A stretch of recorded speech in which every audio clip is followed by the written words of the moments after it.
แนวใดก็ตามพี่น้องอันนี้แหละเรื่องนี้ก็เป็นจะได้ไปฟัง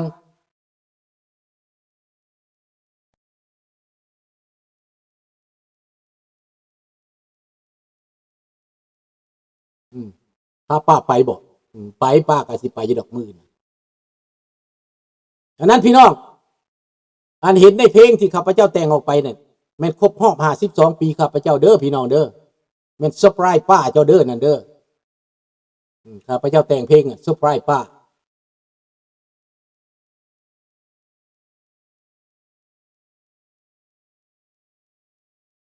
แม่แหละพาป้าไปเที่ยวดังนั้นพี่น้องเรื่องแผนการของเขานี่เป็นแผนการอันลึกแหลมเป็นแผนการอันแนบเนียนเป็นแผนการอันลักเล่เหลี่ยมเป็นแผนการที่หลอกลวงอันเล่เหลี่ยมแต่ความค้ำประกันเขาต้องตั้งคำถามว่ามีอันใดค้ำประกันมีอันใดยั่งยืนที่จะบ่ทำลายมีอันใดจะบ่มากทีหลอกไปเนี่ยหลอกไปอย่างนี่หลอกไปอย่างนี่อันนี้แม่นสำหรับประเทศลาวเด้อเดี๋ยวนี้ไปถึงมาถึงสังคมโมเรียนมาถึงสังคมแคนาดามาถึงสังคมลาวในอเมริกามาถึงสังคมลาวได้ทั่วโลกเลยเด้อมันมาแล้วมันมาตามขบวนแม่นห้องว่าขบวนการหักบ้านเกิดมันยกคำเว้านี้ขึ้นมาและก็การทูตประชาชนอันว่าสันติภาพมาแล้วหันมันได้ผลตอนนั้นคำว่าสันติภาพมาแล้วนี่ตายกันโมเมนต์นั่นบอกเขียน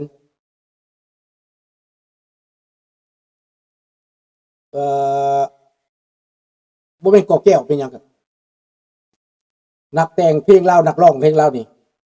เขียนเพลงสันติภาพมาแล้วแล้วคนตายย้อนเสียงเพลงสันติภาพมาแล้วนะตัดสินใจแทนที่สิหนีบ่หนีลังเลและก็รอคอยลังเลรอคอยให้เขาจับไปฆ่าไปเกณฑ์จนได้อันนี้นี่มันสำคัญในพี่น้องการเว้าให้คนลังเลนี่แหละถ้าว่าบ่มีเสียงเพลงว่าสันติภาพมาแล้วนะนายทหารนายตำรวจเขาก็รู้จักว่าเขาถูกทำลายเขาต้องหนีเขาต้องพินแต่มีเพลงตอนนั้นมาปุ๊บนะมันโน้มน้าวจิตใจคนเนี่ยเปลี่ยนใจให้รอคอยให้รอท่าวันตายนี่แหละเขาให้รอท่าวันตายอันนั้นพี่น้องให้มีความระมัดระวังมีความตั้งใจมีความเฮียนหู้มีการศึกษาและก็ค้นคว้าหาความจริงว่ามันเกิดอย่างขึ้นลูกหลานอยู่เมืองลาวบ่รู้จักความจริงได้ฟังลุงสุนทราเว้าแล้วตาสว่างขึ้นเลยนะมาเทียบใส่ความจริงขนาดมันแมนเป๊ะๆเลยพี่น้องเห็นป่ะขอบใจน้ำสตาร์เด้อว่าโดนยิบอัพโฮปบ่ต้องมืดหวัง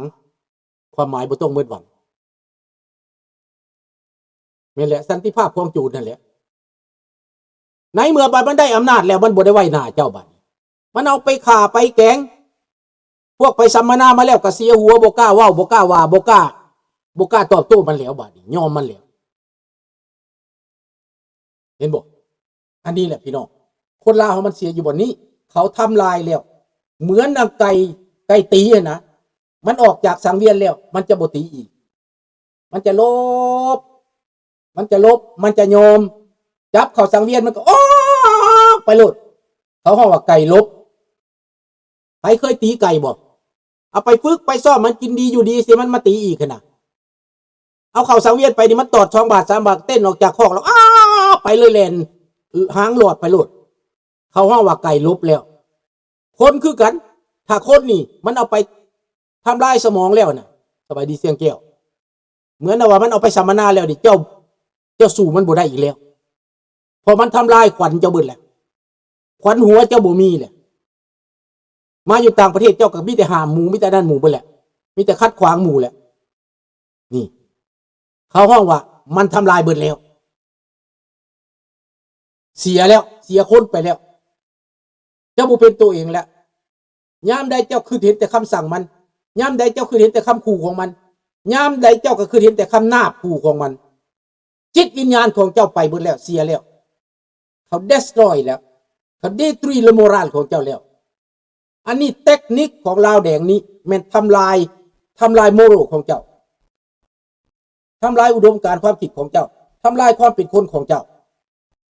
นี่อันนี้เตือนพี่น้องลูกหลานในต่างประเทศที่ว่าคนบ่ทันรู้จักเหมือนนกน้อยบ่จักตังอยากลองอยากเฮ็ดอยากไปบ่เชื่อต้องถือกับด้วยตัวเองบางคนก็ไปเสื่องไปถ้าบุญหลายก็รอดถ้าบุญบ่หลายก็ตายแบบเดียวคือคนบ่จักว่ายาบ้ามันมีฤทธิ์นี่แหละอยากกินอยากลองอยากซิมแม่นไผอยากลองอยากซิมเด็กน้อยกินแล้วก็ต้องเป็นแบบนั้นต้องสักบ้าต้องป่วงต้องเสียสติเห็นบ่ล่ะนี่คือยาบ้า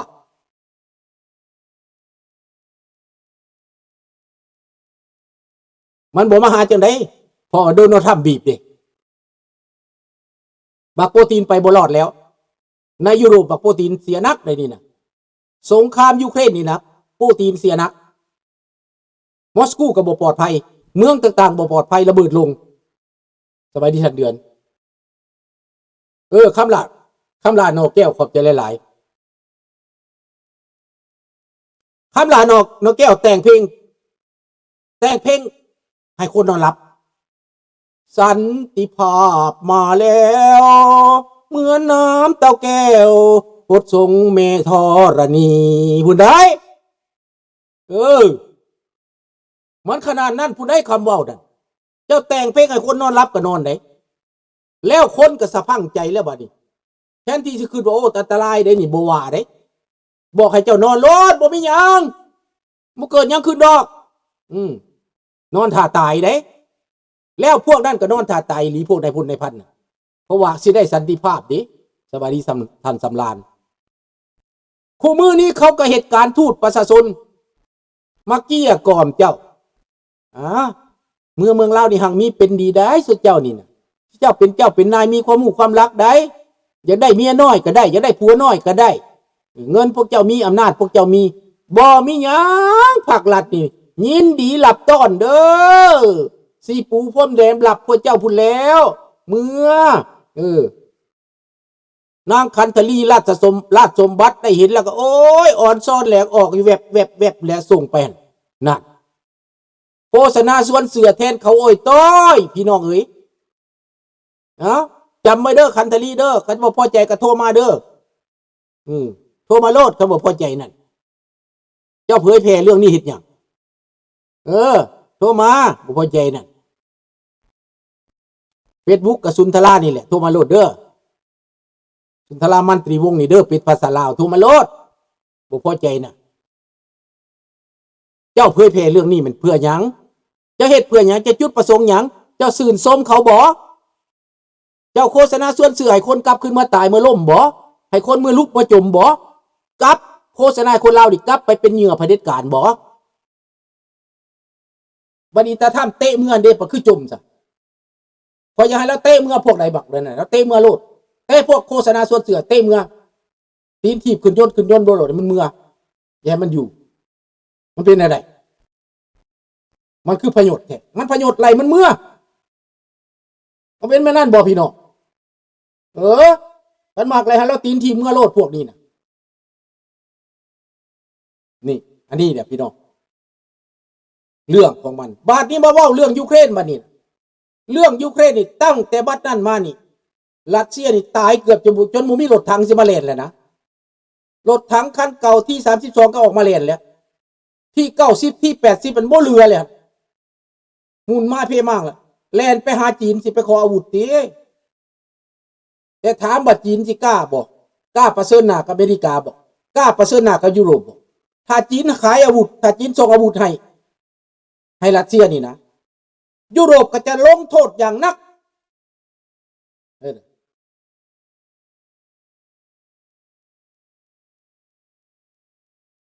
นี่แหละกอดกันอ้อมล้อมแหละนี่แหละย้อนสันติภาพนั่นแหละ เขาโกรธกันย้อนเพลงสันติภาพมาแล้วเพราะว่าสันติภาพเขาก่อนมาเจ้านอนดินี่บัดผลสุดท้ายแล้วเป็นอะไรกอดกันเพื่อตายกอดกันเพื่อดับสันติภาพนี่เป็นยากล่อมประสาทนี่ประสาทคนลาวมันถึกกล่อมถึกมอมเมาถึกล่างสมองมาเดี๋ยวนี้มาอยู่ต่างประเทศแต่ยังบ่ตื่นตัวยังบ่จักสิทธิ์ตัวเองยังให้เขามามอมเมายังให้เขามาล่างสมองยังเหยียบเพื่อสองแคมกลับขึ้นไปเขาย่อขี้จวดออกมีบางคนนี่นะกลับขึ้นไปแล้วเขาย่อขี้จวดออกพอเฒ่าแล้วอยากเป็นเจ้าเป็นนายอยากรับใช้เขาเด้อยากรับใช้เขาเด้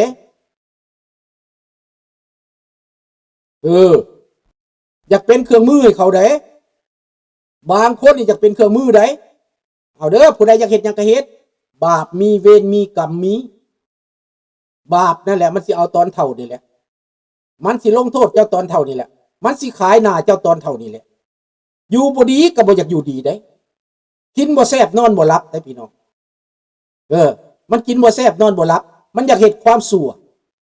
มันอยากเฮ็ดความเลวมันอยากต้มตุนคนมันอยากตัวคนมันอยู่บ่ได้กินบ่เป็นได้ผีมีแห้งจูงมันไปได้นี่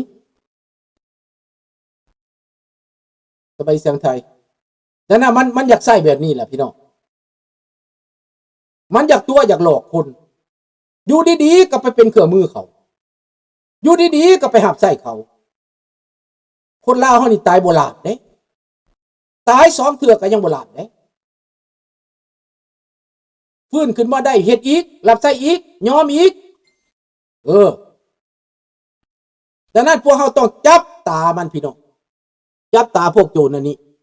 จับตาพวกบ่ดีนี่นะเราต้องจับตาได้มาเว้าเรื่องยูเครนนี่ไปบ่รอดแล้วพี่น้องมันไปบ่รอดมันอยากเฮ็ดศึกคันซัดมันลงจากสงครามนี่บักปูตินอยู่บ่ได้ประชาชนเมียนมันแต่เทเสียหายนักแล้วเดี๋ยวนี้น้ำมันก็เสียเศรษฐกิจก็เสียคนก็ตายไปเป็นล้านกว่าคนแล้วเฮ็ดสงคราม 3-4 ปีคนตายเป็นล้านกว่าแล้วมุ่นวายเพมั่งเบิดแล้วบักโปรตีนสร้างเวรสร้างกรรมไว้มันเป็นฆาตกรแล้วฆาตกรสงครามแล้วอันนี้เห็นบ่และคนลาวเฮายังบ่ตื่นว่ะดังนั้นสิ่งที่เฮาจะอยู่รอดคนลาวเฮาต้องมีน้ำใจซื่อสัตย์มีความซื่อสัตย์สุจริตมีความจริงความจังนำกันมีศีล5พื้นฐานมันศีล5เบสิกของคนเฮานี่น่ะอยู่ด้วยศีลถ้าบ่มีศีลแล้วไปบ่รอดอันนี้แหละพี่น้องดังนั้นโดนัลด์ทรัมป์ชนะไปรอบหนึ่งแล้วในอิหร่านยอมเปิดช่องแคบฮอร์มุซย้อนอเมริกาถล่มย้อนอเมริกาบีบย้อนจีนบีบจีนจ้องจำใจทิ่มลูกน้องตัวเองคือเอาใจอเมริกาเพราะกับอเมริกานี่ขาดบ่ได้ศัตรูกับประชาธิปไตยกับเผด็จการขาดกันบ่ได้สบายดีมีกูเพราะว่าเผด็จการจีนนั้นก็ต้องหันใจรวมอเมริกาก็ต้องการเผด็จการเหล่านั้นเพื่อจะขยายสินค้าขยายความอันนี้เขาออกไปประชาธิปไตยออกไปดังนั้น2 อันนี้พึ่งพากันนั้นจีนมันจะประกาศยึดไต้หวันเมื่อใดก็จะเป็นศัตรูอเมริกาเป็นศัตรูประชาธิปไตยเมื่อนั้นจุดยืนของอเมริกายังเหมือนเดิมบ่ได้เปลี่ยน